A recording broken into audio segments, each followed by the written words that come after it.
Yeah. Okay. So, final element. Do you listen to gangster rap?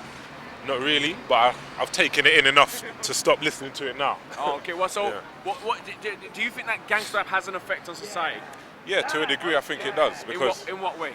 being an actual MC and going through the industry, I've sat down with most of the major labels, I've sat down with most of the major industry heads in the game, and they're not really trying to promote the positive rappers. You see, there's a big stream of undercover positive MCs around right now that are not dealing with gangster rap, not dealing with that whole violence here, but the only MCs you see that are making it right now are those people who's talking the gangster rap, are those people who's pushing the wrong vibes, because everyone knows subliminally what it's doing to the hood. Yeah.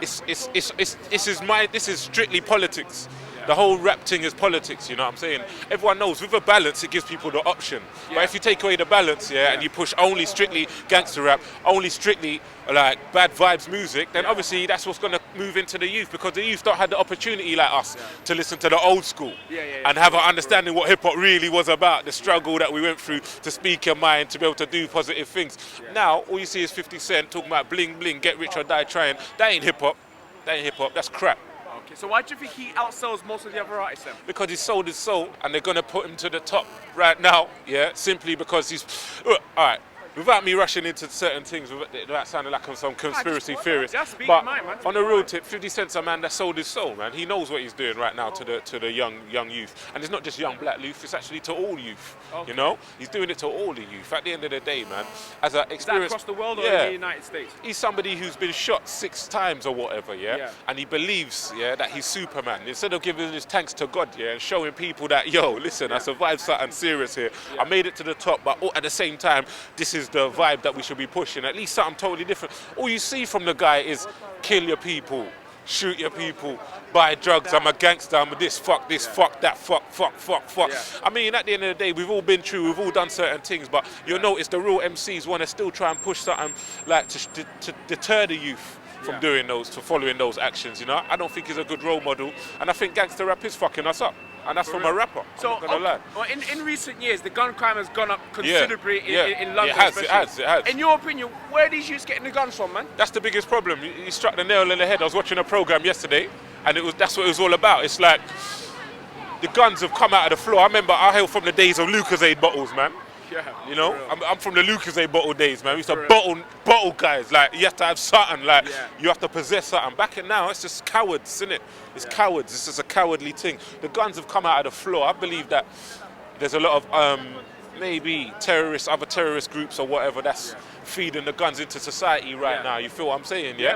Man, I'm not gonna front. I believe that a lot of the youth are getting the guns from Scotland, IRA, all these things that are just locked themselves down. No one wants to look at that. Nobody wants to look at where the guns. We don't make guns in the hood.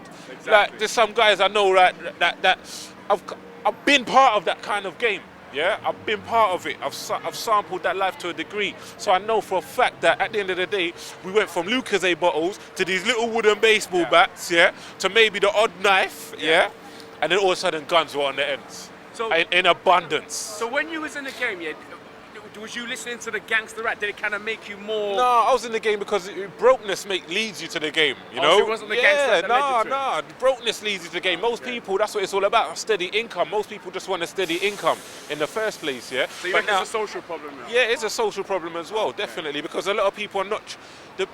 I think the youngers have been let down by the olders. For real. And that's the truth. Like, we've forgotten it's our job. It's our job to talk to the youth. If somebody's younger than us, that means we've got experience. You know? So what do you reckon would be the solution then?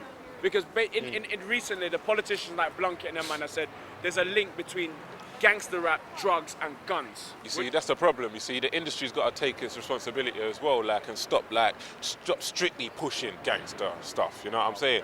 I mean, you look at Channel U, right? I'm very disappointed in Channel U. I'm disappointed in a lot of channels right now because they got the grime use, like, this grime music is just like some devil music to me, if you ask me. It's bollocks, you know what I'm saying? Straight up and down. Like, there's no talent to it anymore. The music thing has lost its talent, lost the whole talent thing. It's like, you can put any rhymes together to make 16 bars, drop them, and we'll make a track. All we need is some idiot hook, and we're away, you know? The message and music's gone. You know, music was a message thing, yeah. That's what music was all about, yeah. That's gone now, and because that's gone, youth nowadays think they can jump onto anything. And if you listen, a lot of my little cousins, little nephews, they listen Mobb Deep. I mean, I'm sitting down in the car with them. It's Mobb Deep banging in his head. He look like he's a zombie. He's smoking weed. He's listening to Mobb Deep. It's doing his head in. Like this thing is, the music is doing people's head in. Like it's a serious thing. A lot of the youth are following that. And if they saw the elders that they respected back in the day, yeah. Doing something totally different or showing them something different or they were hearing something different from us, then it gives them the option to realize that, yo, this is somebody I admired for his rude boyness, but at the same time he's talking sense now, you know, at the same time he's pushing something totally different. So it shows you when you grow, you can change, try and move yourself onto something different. A lot of the youth don't know that there's an option. Okay. They don't even know that there's an option right now. So in one word, how would you sum up gangster rap in one word if you could? Ooh, one word, it's almost impossible for me. But I hate it, man.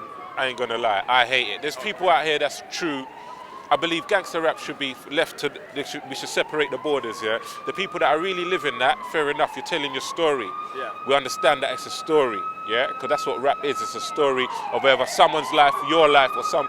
But admit that it's a story, make people see that it's a story, and don't put it into, don't make it a code for people to live by, you know? And a lot of the youth need to understand that following gangster rap is not really going to help you in the long run, because who cares if you're a gangster or not when you got to pay your mortgage? For real. You know? Thank you very much, bro. Nice. Well said. Final element, yeah? Final element, yeah? Yeah. Let's see if I've got a